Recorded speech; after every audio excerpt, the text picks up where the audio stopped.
보편적으로 얘기를 해볼 때 세상 모든 사람들의 가장 큰 현실적인 과제는 먹고 사는 문제가 아닐까 생각을 해봅니다. 지금도 그렇지만 옛날에는 훨씬 더했을 겁니다. 못 먹던 시절에 우리들의 그 모습, 우리말의 언어 속에 아주 고스란히 배어 있죠. 작고하신 이어령 장관님께서 특별히 그런 분석을 참 많이 했습니다. 저나 여러분이나 잘 알고 있는 그 우리나라 옛날 동요 산토끼 그 노래의 가사를 보세요. 토끼야 토끼야 산속의 토끼야 겨울이 오면은 무얼 먹고 사느냐. 꿈을 꾸면서 커야 할 우리 아이들의 그 노래에 토끼를 보면서 저놈은 겨울 오면 뭘 먹고 살지, 이런 걱정을 하는 내용이 이렇게 가사에 쓰여진 걸 보면 얼마나 못 먹고 살았으면 어린아이의 동요가 저렇게 쓰여졌을까 하는 생각을 해봅니다. 가족이라는 말을 영어로는 family라고 하는데 이것은 라틴어의 봉사자라는 뜻에서 왔습니다. 그런데 우리는 식구라고 합니다. 먹을 식자, 입구자. 그러니까 먹는 입이란 말이에요. 그러니까 식구가 몇 명이에요? 7명입니다. 이 말은 정확하게 얘기를 하면 먹는 입이 몇 개예요? 7개입니다. 눈에 입만 보이는 거죠. 오죽하면 우리는 먹는다는 말을 아무 데나 씁니다. 우리는 밥만 먹는 게 아닙니다. 해가 가면 나이를 먹습니다. 여름에는 더위를 먹습니다. 어떤 사람은 공금을 횡령해 먹습니다. 그래서 욕을 먹습니다. 바지가 끼면 바지 먹었다 그럽니다. 밥도 먹고 돈도 먹고 나이도 먹고 욕도 먹고 옷도 먹고, 이게 안 먹는 게 없을 정도로 다 먹습니다. 사람 성격도 먹는 것으로 많이 표현합니다. 구두쇠 같은 사람을 보고 짜다, 야무진 사람을 보고 맵다, 맹숭맹숭한 사람을 보고 싱겁다. 외국인들이 들으면 이거 식인종의 후예인가 하는 생각이 들지 몰라요. 오죽하면 세상 어디도 없는 인사법이 우리나라에만 있잖아요. 식사하셨습니까? 옛날엔 조폭들만 쓰던 인사인데, 그렇죠? 아니 지금도 마찬가지지만은 미국에서 오래 살면서 저는 한 번도 미국 사람이 저보고 아침 식사하셨습니까 하는 인사, Did you eat breakfast? 라는 인사를 받아본 적이 없어요. 배고팠던 우리 과거 역사를 잘 보여주는 모습이 아닌가 생각이 돼요. 하지만 고대 사회에서는 어디서나 먹는 문제가 가장 중요했습니다. 예수님의 이적들 가운데에서 마태, 마가, 누가, 요한 이 사복음서가 다 소개하고 있는 이적은 딱 하나입니다. 오늘 우리가 보고자 하는 떡 5개와 물고기 2마리로 5,000명을 먹이신 소위 오병이어. 이 병자가 병이 아니라 떡이란 말이라서 어떤 교회 갔더니 오떡이여 이렇게 썼더라고요. 요즘에 한자들은 모르는 세대라. 어쨌든 왜 이 이적만 복음서 기자들 모두가 다 여기다 기록을 했을까? 대규모 이적이었기 때문에 그랬을 수도 있겠지만 제가 볼 때는 그 당시 모든 사람들에게 가장 절실했던 먹는 과제를 다룬 이적이었기 때문이라고 생각돼요. 오죽했으면 이 이적의 결론에 가서 보시면은 이 이적을 경험한 그 사람들이 예수님을 그 자리에서 즉시 왕으로 세우려고 했어요. 그런 복이 한 번도 없었는데. 오늘 이 이적을 함께 시간이 허락하는 대로 나누도록 하겠는데요. 말씀드린 것처럼 마태, 마가, 누가도 다 이것을 기록을 하지만 요한복음을 저는 선택을 했습니다. 이 요한은 이 세 개의 공관 복음서 마태, 마가, 누가와는 아주 다르게 뚜렷하게 다른 내용으로 썼어요. 나중에 시간이 되시면 한번 비교 대조해 보시면 훨씬 더 도움이 될 겁니다. 자, 본문을 한번 펼치시고 같이 보시면서 말씀을 나누도록 하겠습니다. 이 배경은 유대인의 명절인 유월절이 가까운 어느 날 일어났던 일입니다. 예수님께서 이적들을 많이 행하셨기 때문에 그 이적들을 목격했던 많은 사람들이, 수많은 사람들이 따라가고 있었어요. 유월절에 순례자들, 수많은 사람들이 있었는데 거기다가 예수님 따르는 사람들이 많이 있었던 거죠. 5절을 보시면은 산에 올라가셔서 예수님께서 보신 겁니다. 예수께서 눈을 들어 큰 무리가 자기에게 오는 것을 보셨습니다. 마가복음을 보면 예수님의 눈에 비친 그들의 모습은 마치 목자 없는 길을 잃은 양 같은, 그래서 불쌍한 마음이 들었다, 이렇게 마가는 표현을 합니다. 시간은 저녁 식사 시간이에요. 장소는 텅 빈 허허벌판입니다. 그런데 먹을 것은 하나도 없는 상황이에요. 마태, 마가, 누가는 그 숫자가 남자들만 5,000명이라고 적고 있어요. 요한은 남자만이라는 말은 뺐지만은, 그러니까 부녀자들 어린아이 합하면 뭐 좋게 2만 명 넘었을 겁니다.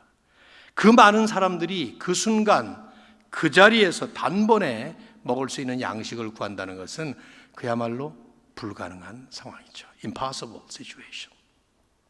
자, 여러분 잠시 상상을 해보실 필요가 있어요. 성경의 스토리들을 보실 때는 자세한 내용을 쓰고 있지 않기 때문에 우리에게 상상을 불러일으킵니다.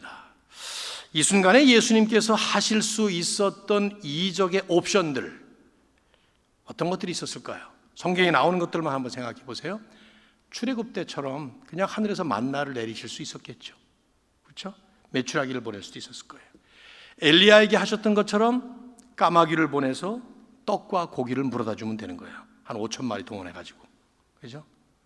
아니면 요한복음의 첫 번째 이적으로 나오는 물로 포도주를 만드신 것처럼 들판에 있는 돌덩이를 떡덩이로 만들면 얼마인지 하실 수 있는 거예요. 저는 그냥 혼자서 생각했어요. 내가 만일에 예수님이라면 군중들 주머니에 해가지고 이쪽 주머니 저쪽 주머니에다가 이쪽에는 제가 좋아하는 인앤아웃 더블 하나, 이쪽에는 콜라 한 병, 싫은 사람은 이쪽에 김밥 하나, 왼쪽에는 에비앙 생수 한 병, 뭐 이런 식으로 뭔들 못 하시겠어요. 예수님이 뭘 못 하시겠냐 말이에요. 다 할 수 있는 분이죠. 그런데 여기서 예수님께서 행하신 이적이 아주 특이했어요.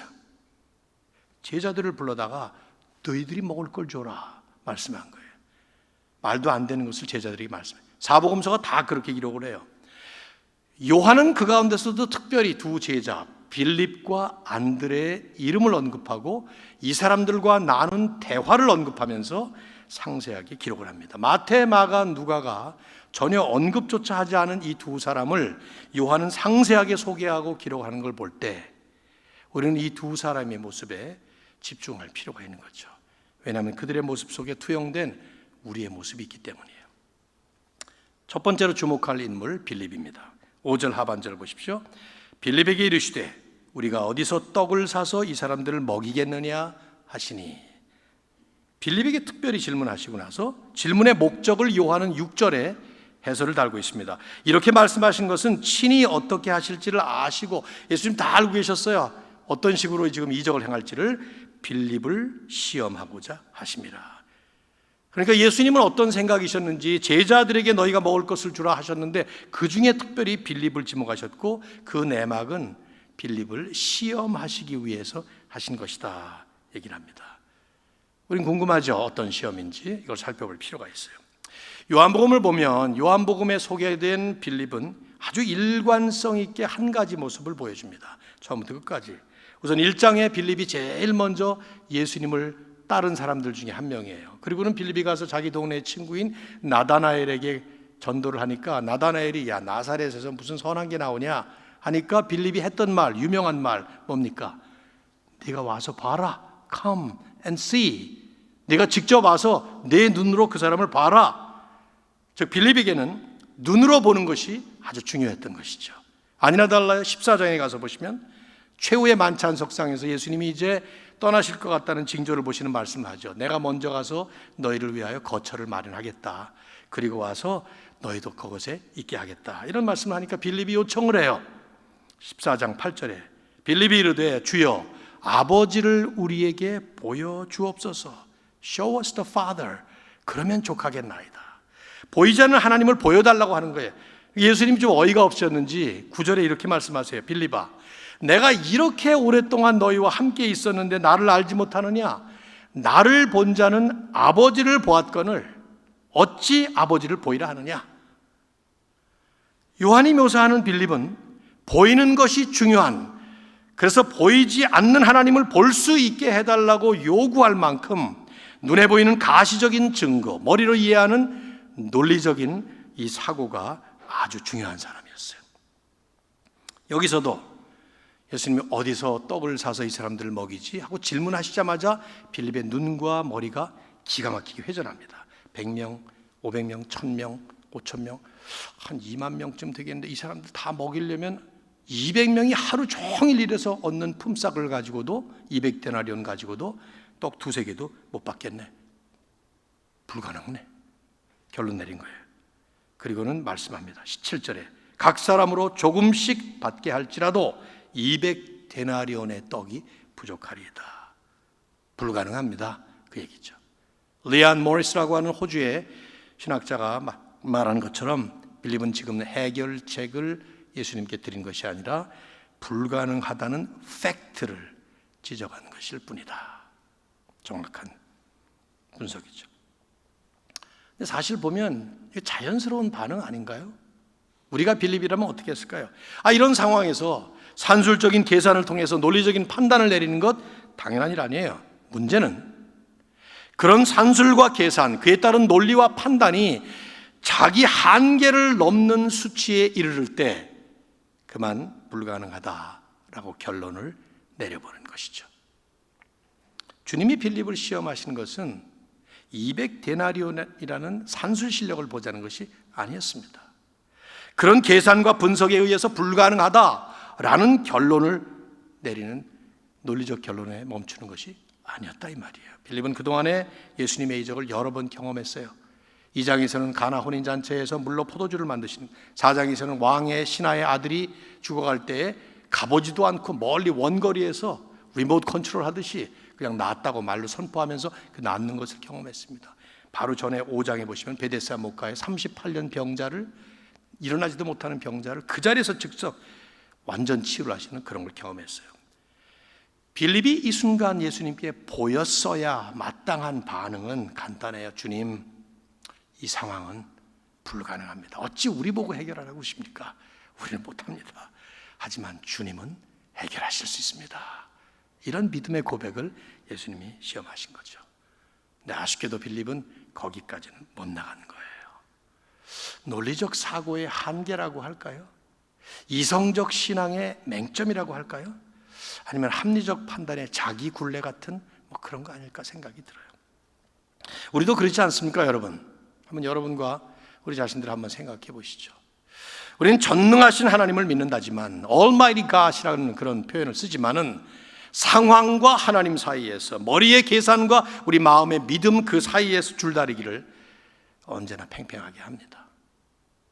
전능하신 하나님, 능력이 무한하신 그리스도라고 고백을 하기는 하지만 우리의 상식과 계산, 내가 내리는 판단과 논리 속에 종종 우리 스스로를 가둬버리고 그래서 더 이상 나가지 못하는 한계 상황에 머물러 버리는 그 전형적인 모습이 뭘까요? 저는 신앙생활 또 목회생활을 통해서 경험해 볼 때 근심 시간은 늘어나지만 기도 시간은 줄어드는 것입니다. 종교 행위로서의 기도하는 시간은 늘어나지만 양질의 기도, quality prayer, 그것은 떨어지는 거예요. 매일 일용할 양식을 위해 기도하면서도 매일 테이블 위에 올려지는 양식들이 주님이 베풀어 주시는 일용할 양식이라는 그 사실에 대한 깊은 가슴 깊은 깨달음과 감동은 매일매일 못 누리는 것이죠. 그 결과 자기중심적 고민과 불안감은 점점 쌓여가지만 하나님을 신뢰할 때만 얻을 수 있는, 어제 그제 우리 새벽기도에도 했지만 평안, 아무것도 염려하지 말고 오직 모든 일에 너희 기도와 간구를 감사함으로 아뢰라. 그리하면 모든 지각에 뛰어난 하나님의 평강이 그리스도 예수 안에서 너희 마음과 생각을 지키시리라. 그런 건 못 느끼는 것이죠. 못 누리는 것입니다. 아쉬운 모습이에요. 빌립과 예수님이 대화를 하는 중간에 갑자기 한 제자가 끼어듭니다. 안드레가 끼어든 거예요. 예수님이 안드레에게 질문한 게 아니에요. 안드레가 끼어든 거예요. 8절 보세요. 제자 중 하나 곧 시몬 베드로의 형제 안드레가 예수께 여짜오되 여기 한 아이가 있어 보리떡 5개와 물고기 2마리를 가지고 있나이다. 묻지도 않는데 안드레가 끼어듭니다. 오지랖의 원형이라고 볼 수 있는 그런 모습을 보여주고 있어요. 질문을 해보세요. 우선 전 읽자마자 질문이 탁 들어요. 안드레가 이 오병이어 이 떡 5개와 물고기 2마리 가진 이 소년을 어디서 찾았을까? 궁금하지 않아요? 근데 이런 거 찾다 보면 성경의 핵심 놓칩니다. 왜냐하면 성경에 안 나오니까 모르죠. 우리는 몰라요. 요한이 기록을 안 한 거예요. 실마리를 주지 않습니다. 왜요? 중요하지 않으니까. 중요한 것은 요한이 강조하는 사실은 안드레가 이 소년을 발견했다는 것, 그리고 직접 주님께 데리고 왔다는 그 사실이에요. 왜냐하면 요한복음을 보면 요한은 이 안드레의 이런 모습을 아주 꼼꼼하게 제시를 합니다. 1장에 보면 안드레는 제일 먼저 주님을 따랐던 제자였어요. 안드레가 제일 먼저 따랐어요. 그리고는 베드로, 자기 형제 베드로를 예수님께로 인도했습니다. 12장에 가서 보면 어떤 사람들이 예수님을 접견하기 위해서 빌립을 찾아왔는데 빌립이 웬일인지 안드레에게 말을 해서 안드레가 그 사람을 데리고 예수님께 갑니다. 이번엔 이 소년을 주님께 데리고 온 거예요. 즉 안드레는 요한복음의 일관성 있게 3번 모두 누군가를 부지런히 주님께 인도하는 모습을 보입니다. 다분히 아주 부지런하고 적극적인, 능동적이고 행동적인 모습을 보여주는, 그게 요한복음에 나오는 그의 모습이에요. 지금 여기서도 그랬기 때문에 예수님과 빌립의 대화에 스스로 끼어드는 거예요. 묻지도 않는데. 언제 행동 계시를 했는지 이 소년을 찾아왔어요. 그리고는 예수님께 인도를 합니다. 이 사람은 말보다는 손으로, 이론보다는 행동으로 실천하는 아주 적극적인 노력의 모습을 보여줍니다. 저는 목회자로서 이런 사람 칭찬하지 않을 수가 없어요. 문제 앞에서 최선으로 노력하는 이 모습, 문제를 만나고 어려운 상황을 만나도 해결해 보려고 최선을 다하는 이 능동적이고 성실한 아주 적극적인 열성 있는 노력파, 참 귀해요. 목사님들이 어디 계신가 모르겠네. 저기 우리 목사님들 어떠세요? 여러분 안 그러십니까? 장로님들 생각이 어떠세요? 이런 성도님들이 다 이러면 얼마나 좋겠어요. 자발적으로 열심히 행동. 근데 이 정반대의 모습이 뭡니까? 그냥 가만히 앉아서 따지기만 하는 그런 모습도 종종 보이잖아요. 머리로 분석을 잘해요. 그래서 입에서 턱 꺼내는 말이 뭐냐 하면은 근데 문제는요 하면서 문제를 찾아. 아주 막 사람 정말. 안드레는 달랐어요. 문제가 있어도 해결이 쉽지 않아도 자기가 할 수 있는 최선을 다해서 나름대로 열심히 노력하는 행동적인 모습을 보입니다. 머리로 계산만 하고 포기해버린 빌립에 비해서 저는 이 안드레에게 좀 더 높은 점수를 드리고 싶어요. 하지만 중요한 것은 그렇게 한 다음에 안드레가 내린 결론입니다. 9절 하반절 보세요. 그러나 그것이 뭡니까? 이 오병이엇, 보리떡 5개와 물고기 2마리가 이 많은 사람들에게 얼마나 되겠습니까? 보리떡은 그 당시에 극빈자들이 먹는 딱딱한 보리로 만든 떡입니다. 글자 그대로. 그게 너무 딱딱하고 맛이 없고 싱거우니까 거기에 곁들여서 양념처럼 먹으라고 그냥 곁들여 먹는 물고기. 물고기가 무슨 참치같이 큰 고기가 아니에요. 작은 멸치 같은 그런 거예요. 멸치조림 이렇게 생각할 수 있을까? 그런 거예요. 보리떡 5개와 물고기 2마리를 제가 얻긴 했습니다. 열심히 뛰어서 이 아이 찾아서 도시락 하나 찾아왔습니다. 그런데 이게 무슨 소용이 있습니까? 아무 소용없습니다. 이걸 어디다 씁니까? 열심히 노력해봤지만, 땀 흘리고 수고해봤지만 결과가 이것뿐입니다. 허탄한 탄식으로 결론을 내리고 있는 것이죠. 여러분 그런 경험 없으신가요? 아무리 기도해도 응답이 없어요. 저는 그런 질문 많이 했어요. 하나님 계신 거 맞아요? 대답이 없어 도대체가. 이렇게 열심히 기도하는데 야복강 수년 동안 야복강만 찾았는데 야복강 기도를 여러분이 매년 하는 것 같더라고요. 가만 보니까 기도 응답 하나님이 즉각 잘해주시는 거예요. 제가 같이 일했던 목사님 한 분은 걸핏하면 하나님 계셔? 이렇게 기도하는데 자기는 하도 대답을 안 해주셨어요. 최선으로 노력하고 열심으로 일을 하는데 열매가 보이지 않아요. 그럴 때 어때요? 청소년 시절 안 믿는 아버님 위해서 그렇게 오래 기도했는데 조금 더 믿는 기미가 안 보이셨을 때, 부도난 사업 다시 일어나기를 위해 새벽마다 철야기도 금식기도 했지만 안 일어날 때, 안드레의 푸념 같은 이 탄식, 노력파라고 말할 수 있는 저 자신에게 깊이 다가오는, 공감할 수 있는 고백이에요. 하지만 안드레가 보였어야 될 바람직한 모습이 있었다면 역시 마찬가지죠. 주님, 제가 해봤는데 할 수 있는 건 이게 전부예요. 하지만 답은 주님께 있는 것 아닙니까? 우리의 노력이 이게 무슨 소용이 있겠습니까? 주님께서 나서셔서 이적 베푸시죠. 이렇게 했다면 아마 100점 아닐까 생각이 들어요. 아마도 저나 여러분이나 우리 모두는 이 빌립과 안드레가 보여준 그들의 모습 속에 투영된 어느 한 모습 하나가 아닐까, 그 중간쯤 어디에 있기도 하고요. 어떨 때는 이렇게 갔다, 어떨 때는 이렇게 가기도 하고 그럴 것 같아요. 자, 요한이 보여주고자 하는 이 스토리의 클라이막스는 이제부터입니다. 그런데 이제 제가 좀 노파심에 이 시점에서 많은 이제 말씀들이, 저도 그렇게 많이 들었어요 옛날에, 초점을 어디다 맞추려고 하는가 하면 이 보리떡 물고기의 주인, 소위 이름 없는 소년. 저는 그런 설교 제목 많이 들었어요. 이름 없는 소년의 위대한 헌신, 뭐 이런 거. 여러분 안 들어보셨나요? 혹시 우리 신 목사님이 그런 설교 하셨는지 모르겠는데, 그래서 이제 메시지가 이런 거죠. 우리도 이 소년처럼 헌신하자. 이 작은 오병이어가 주님의 손에 들려지니까 위대하게 쓰름 받은 것처럼, 그러면서 뭐 거기서 다윗의 물맷돌 5개, 목자의 지팡이 뭐 막 이런 거 성경에서 막 나오잖아요. 우리도 적은 재물, 작은 별거 없는 이런 재능, 시간 바쳐서 위대하게 쓰임 받자. 이름 없이 빚도 없이 소년처럼, 뭐 이런 얘기 하죠. 굉장히 은혜롭게 들려지는 말씀이긴 해요. 근데 저는 이게 본문에 있냐 이 말이에요. 본문에는 없는, 근거 없는 상상이에요. 그러지 말자가 아닙니다. 오해하지 마세요. 그런 헌신이 귀한 것입니다.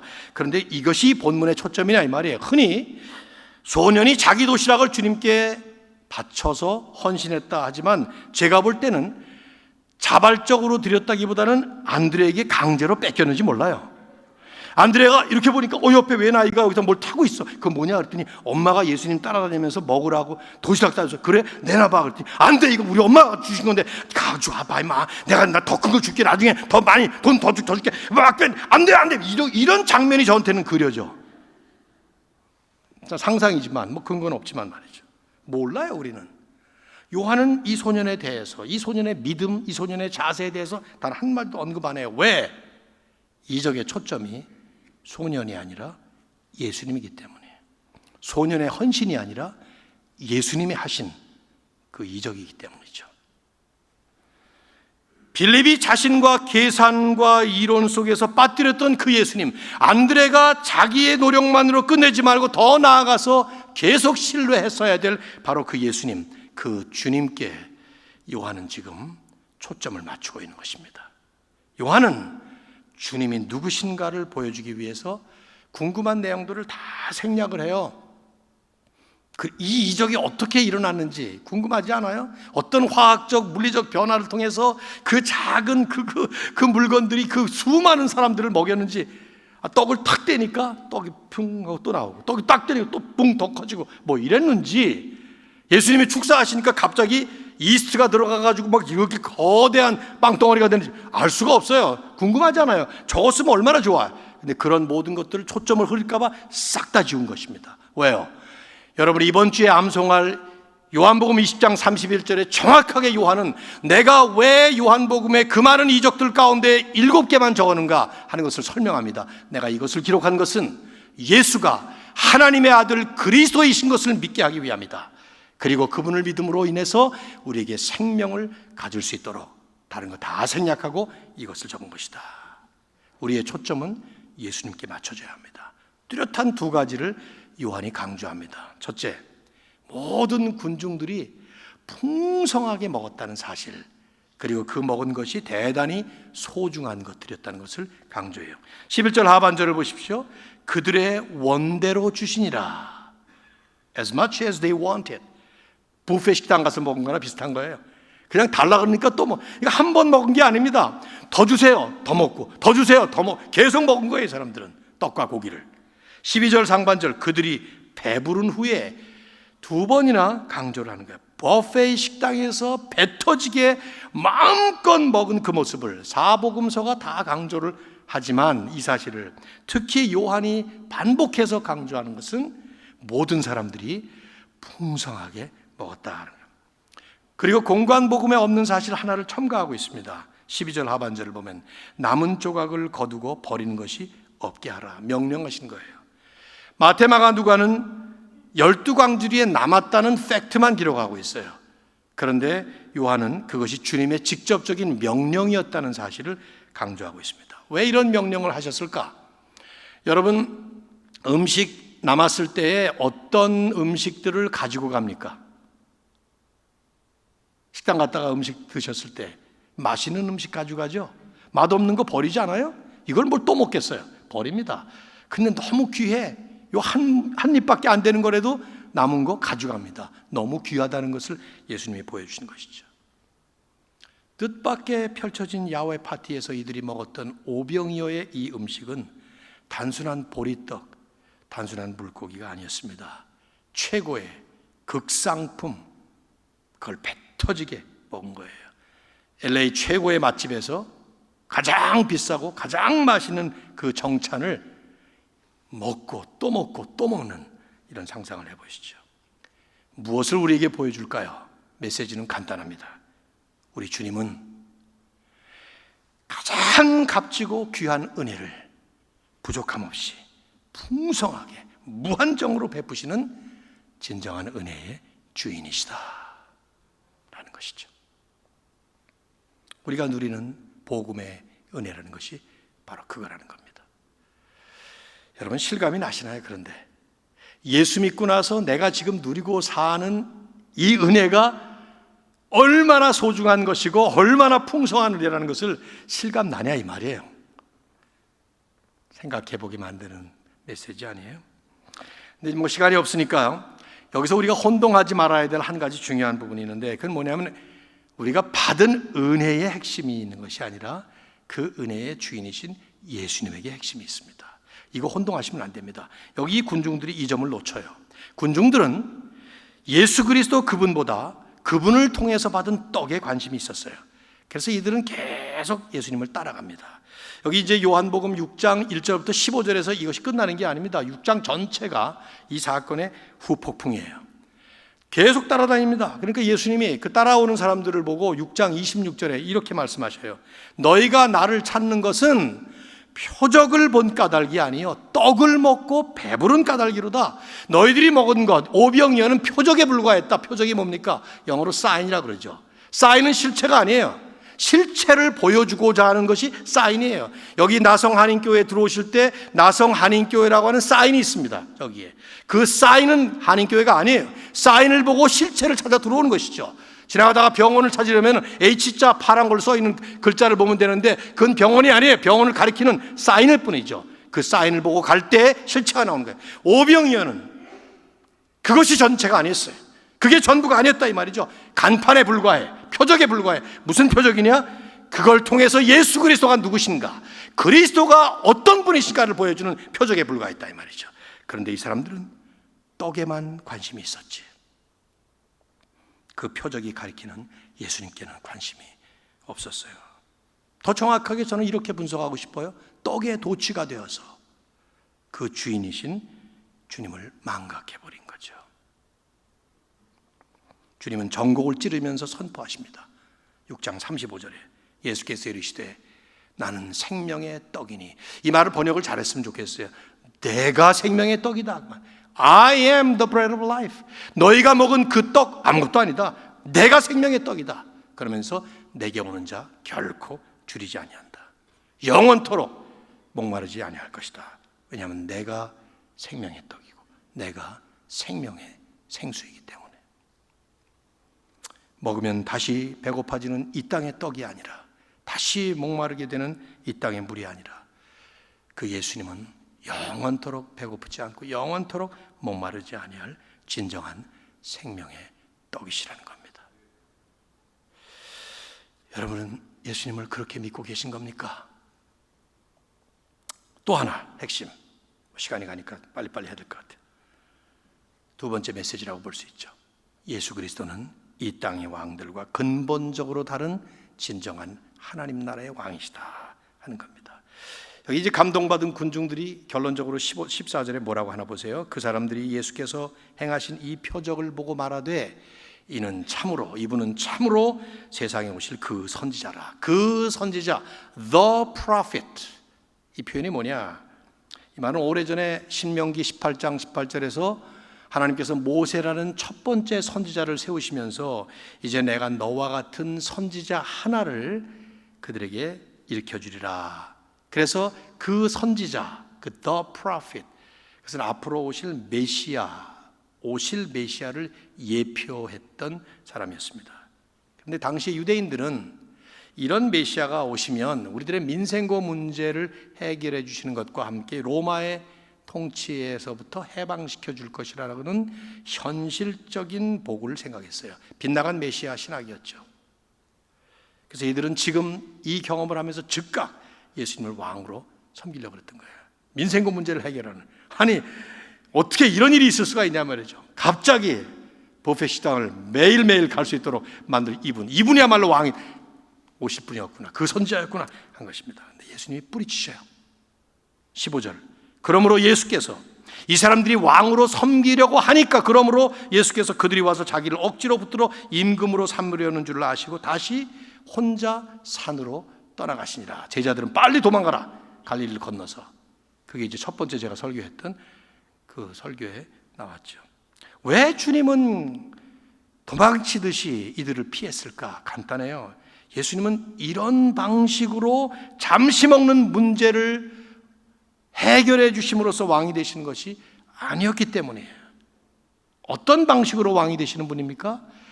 십자가에 죽으심으로써 인생의 근본 문제를 완벽하게 영원하게 해결해 주심으로 진정한 왕이 되실 하나님 나라의 왕이셨기 때문이죠. 그래서 제자들을 보내고 주님은 혼자 산으로 올라가셨습니다. 근데 요한은 묘하게도 산에 올라가셔서 뭘 하셨다는 말씀을 기록을 안 해요. 공관복음에 보면 하나같이 산에 올라가셔서 밤새 기도를 하셨어요. 마태, 마가, 누가복음이 먼저 쓰여지고 요한복음이 마지막에 쓰여졌다고 다들 우리는 인정을 합니다. 그렇다면 요한복음을 읽는 독자들의 마음에는 궁금하죠. 다 아니까 산에 올라가셔서 기도를 하신 것을, 무슨 기도를 하셨을까 하는 생각이 듭니다. 뭐였겠습니까? 십자가를 준비하시는 기도였을 거라고 대부분 학자들이 그렇게 정확하게 해석을 하죠. 에드먼드 클라운이라고 하는 웨스트민스터에 돌아가신 학장이신 이렇게 말씀하셨습니다. 예수께서는 잘 알고 계셨다. 자신의 왕국이 승리를 거두는 방식은 전쟁에서 적들을 때려 눕히는 방식이 아니라 오히려 죽으심과 부활을 통해서 이루게 될 것이라는 사실을, 그분은 창을 휘두르며 심판하기 위해서 오신 것이 아니라 오히려 창에 찔리고 심판을 대신 담당하시기 위해서 이제 예루살렘으로 가시는 준비 기도를 하고 계셨다. 정확한 묵상이라고 생각할게요. 그렇습니다. 주님은 곧 구속사의 클라이막스인 십자가를 향해서 가실 겁니다. 그래서 잠깐 먹고 마시는 문제를 해결해 주는 그 정도의, 그것도 그나마 이루지도 못할 공허하고 헛된 거짓 공약을 내세워서 권좌에 오르는 이 땅의 권세자들과는 전혀 다른 방식으로 종의 몸이 되시고 성육신에서 내려오시고, 그리고 십자가 위에서 택하신 모든 백성들이 짊어져야 될 그 심판의 무거운 짐을 다 짊어지시고 대신 죽어주시는, 그리고 부활하심으로 승천하심으로 우리에게 영생을 주시고 지금 온 세상을 다스리고 계시면서 우리에게 진정한 천국의 소망을 안겨주시는 진정한 하나님 나라의 진정한 왕으로 오셨기 때문이죠. 여러분과 저는 이런 왕을 경배하고 있는 겁니다. 지금 매주마다 이 예배는 그거예요. 오늘 이 본문을 볼 때 저는 요한이 우리에게 두 가지 질문을 던지고 있다고 생각해요. 첫째 질문은 예수 그리스도가 정말 당신의 진정한 생명의 떡이십니까? 하는 질문이에요. 우리에게 던지는 질문입니다.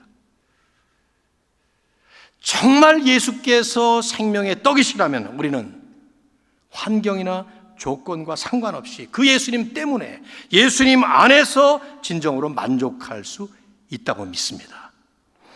그리스도께서 우리의 진정한 생명의 떡이시라면 우리는 떡을 좀 더 달라고 기도한다거나 아니면 이 떡 말고 다른 떡 좀 주세요라고 기도하는 이런 식의 기도보다는 좀 더 많은 기도가 이미 우리에게 넘치도록 풍성한 소중한 은혜를 베푸신 그분께 감사하고 찬양하는 기도가 훨씬 더 많이 나올 것이라고 저는 생각을 합니다. 여러분의 기도와 저의 기도를 한번 돌아보시면은 우리는 주님께서 가르쳐 주신 기도 가운데 어찌 앞에 부분 다 생략해버리고 일용할 양식을 주옵소서 하는 부분만 그렇게 강조하고 있는지 하는 생각이 들 때가 많지 않아요? 저는 이 설교를 준비하는 과정 속에 제가 지금 이사를 하고 있는데 집을 팔고 있는 과정에 있는데 이게 뭐 에스크로 뭐 저쪽 바이어 쪽에서 랜더에서 문제가 좀 생기고 있는 것 같아요.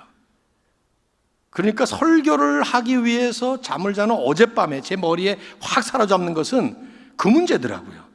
이 설교를 하려 하는 내가 말이죠. 설교할 자격이 있나 내가 그런 생각이 들었어요. 알아서 하실 텐데 집 없는 노숙자가 수도 없이 많은 여기서 그래도 나는 집이 있어서 이 집을 팔려고 하는 사람이 곧 좀 문제 생겼다고 하나님이 저를 톡톡히 부끄럽게 만드시려고 지금 그러시는 거 생각이 들더라고요. 여러분 어떠세요? 충분한 떡 없어요? 왜 자꾸 떡 달라 그럽니까? 그런데 그 떡이면 되지 않았습니까? 자꾸 다른 떡 달라 그러세요. 왜? 예수님이 생명의 떡이시라면 말이죠. 우리는 끊임없이 회개해야 될 사람들이에요. 베드로가 물에 빠지면서 했던 것처럼 주여 오늘도 나를 구원하소서. 또 한 가지 질문, 예수가 과연 당신의 왕입니까? 하는 질문 요한은 하고 있습니다. 왜냐하면 종종 우리의 모습은 그리스도를 진정한 왕으로 섬기는 건지 아니면 전능한 종, Almighty Servant로 섬기고 있는 건지 이게 헷갈릴 때가 있습니다. 전능하시긴 해요. 근데 내 종으로 부리고 있는 모습도 종종 역력하게 드러납니다. 그분을 통해서 내가 원하는 것을 이루고자 하는, 알라딘하고 비슷하지 않아요? 알라딘의 마술 램프, 이거 중동 설화에서 나온 얘기인데 재밌어요. 이 얘기 참 재밌습니다. 알라딘이라는 소년이 어느 날 해변가를 가다가 낡은 램프 하나를 발견했습니다. 그래서 그 램프 탁 보니까 괜찮아서 막 녹슨 거를 비벼대는데 펑 하고 주인이라고 하는 거대한 거구를 가진 거인이 등장하는데 얘가 보통 아이가 아니에요. 주인님 부르셨습니까? 그래. 차 보내라. 그럼 차 가져와. 집 보내라. 집 가져와. 모든 걸 다 할 수 있는 전능한 존재였어요. 그런데 알라딘의 종이에요. 알라딘이 해달라는 대로 다 해줘야 돼. 종종 우리가 야복강 기도 같은 간절하게 매달리는 그 기도와 내가 정말 주님을 왕으로 섬기고 있기 때문에 나오는 기도의 고백인지 아니면 전능한 종을 내가 주인으로서 행사하려고 하는 것인지 종종 내 자신의 모습을 들여다볼 때 혼동될 때가 있지 않겠습니까, 여러분? 말씀을 맺겠습니다.